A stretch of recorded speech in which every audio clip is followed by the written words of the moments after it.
Hi, my name is Erica Dixon, and I would like to brag on God.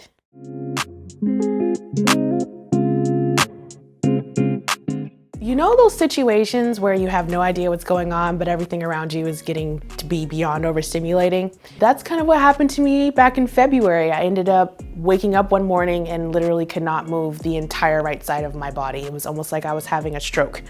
My mom and I decided to go to the ED, and they treated it as such, did a lot of tests, tests for blood clots, tests for any weird neurological damage in my brain, and everything of course came back negative because, I'm 24. I shouldn't have any issues with, moving.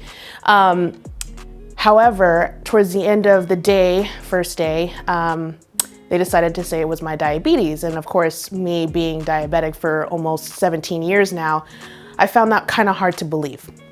I got admitted to the hospital. They did more tests, they did more MRIs, they did more CT scans. Still everything came back negative. So another day went by, still couldn't move my leg. I was luckily able to move my face and my arm by then, but walking was almost impossible. Day 3 came through, and the doctors decided to actually come in with a neurologist and speak with me for a good period of time. And they decided that it was convergent disorder.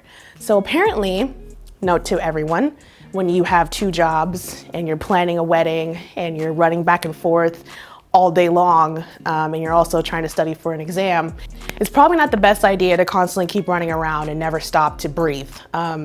Definitely 80-hour weeks is not a very good idea. Day 3 came and went, and of course the doctor comes in and tells me now that I still can't walk, that I would have to do post-op rehab.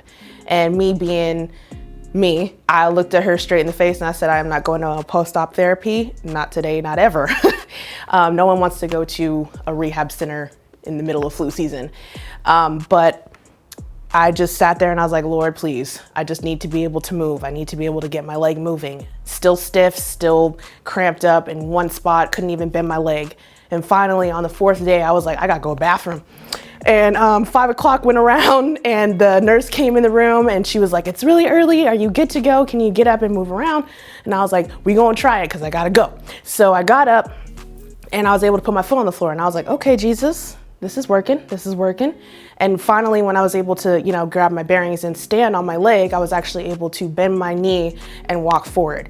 And before that day, I wasn't even able to get to the bathroom on my own. And now on day 4, I was able to do laps around the floor.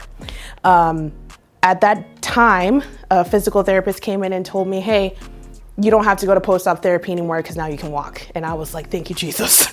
I really, really did not want to go. And I was able to go home and I was able to safely get from point A to point B. And within a week, I was actually off of the walker. And within 2 weeks, I was able to go back to my normal, regular run-of-the-mill days, working both jobs, and even able to walk a few miles when I want to exercise. So even when your life is limited and you feel as though you can't walk, you have to look at the infinite God and understand that even when the devil is playing games, he is always in control, even when you're walking into the unknown.